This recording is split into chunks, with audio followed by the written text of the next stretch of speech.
When the gods found humans to be increasingly arrogant, they decided to wipe out all of humanity. However, the Valkyrie Hilda stood up against them, suggesting Ragnarok, where humanity would be given a chance. Their greatest heroes would be summoned to fight for mankind's survival, with the help of her Valkyrie sisters, who transform into weapons known as the Valender.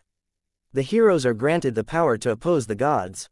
Despite this, humanity's heroes still lost the first 2 rounds against the gods, as Thor and Zeus proved to be too powerful. However, Kojiro Sasaki, the strongest swordsman, was able to take out Poseidon in the 3rd round. As Hilda and her sister Gaul consider the next match, they learn that the gods will be sending out Hercules. Although they are on different sides, they see him as a brother. Hail to wishes and mock, Hercules is approached by Loki, who wonders if he can really destroy humanity since he is half human himself. Hercules tells him he will fight with everything he has for the gods, although he plans to petition against the destruction of humanity. The next round begins, and Hilda has chosen Jack the Ripper to fight for humanity. Hercules gets angry that he has to fight against a mass murderer, and even the crowd is conflicted about cheering for a serial killer. The arena is transformed into a section of London, and Jack shows off his divine weapon, a gigantic pair of scissors that can cut through anything. As Hercules prepares to fight, Jack runs away from him. He chases after him and finds Jack having some tea. Hercules tells Jack to pick up his weapon and fight, but as Jack ignores him, Hercules approaches only to run into some tripwires. A trap is activated, and blades fall down on him, but he shrugs it off, saying human weapons cannot even scratch a god. Jack fires a grappling hook to get away, but Hercules jumps after him, swinging his club at Jack, who uses his scissors to block. However, the scissors get shattered. Jack backs away from him, reaching for more knives, but Hercules reminds him that they are pointless against him. Despite this, the knives end up stabbing into Hercules. He wonders how it's possible, and Jack reveals that he lied about his scissors, saying his divine weapon is actually a satchel that he can use to create other divine weapons as long as they fit in the bag. Jack continues to throw knives, and Hercules bats them away, but some land despite this. Hercules continues to push forward as he swings his club. Jack assembles an umbrella, which he spins to divert the attack. Jack taunts him, and Hercules activates one of his 12 labors as his tattoo grows and his club transforms, creating a lion-like shockwave that hits Jack and blows him into a building.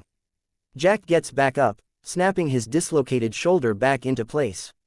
The tattoos on Hercules spread all over his body, and Loki asks Ares, the god of war, about them. Ares explains that when Hercules completed the 12 labors and mastered the 12 divine arts, those powers came with a price. Each time he uses them, his tattoos spread, and every time they do, he feels unbearable pain that would be enough to knock out a normal god. If the tattoos cover his whole body, he will die. However, Ares has faith in him, saying his will is so strong that even the gods couldn't break it. We see that thousands of years ago, there was a young boy named Castor who was getting bullied. His friend Alcides tried to stand up for him but also got beaten up. Castor wondered why Alcides tried to fight when he was so weak, but Alcides stated that it was the right thing to do. Despite being a scrawny kid, he had the biggest heart and a strong sense of justice. He trained as hard as he could, but the bullies mocked him, saying he should try drinking the blood of Zeus from the temple. The legend said that if a true hero drinks it, they will become immortal. However, if they are not a true hero, they will instantly perish.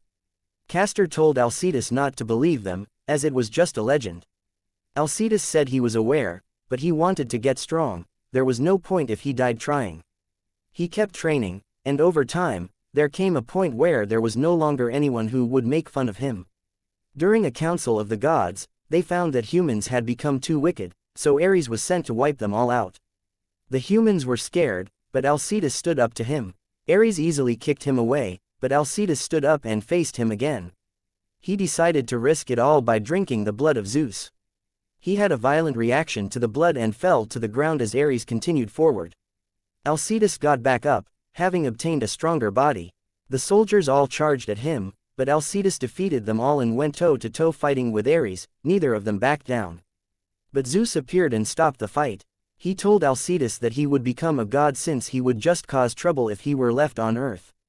Alcides agreed on the condition that they swear they would never again cause harm to mankind. For the next 4,000 years, the gods didn't interfere with Earth's affairs.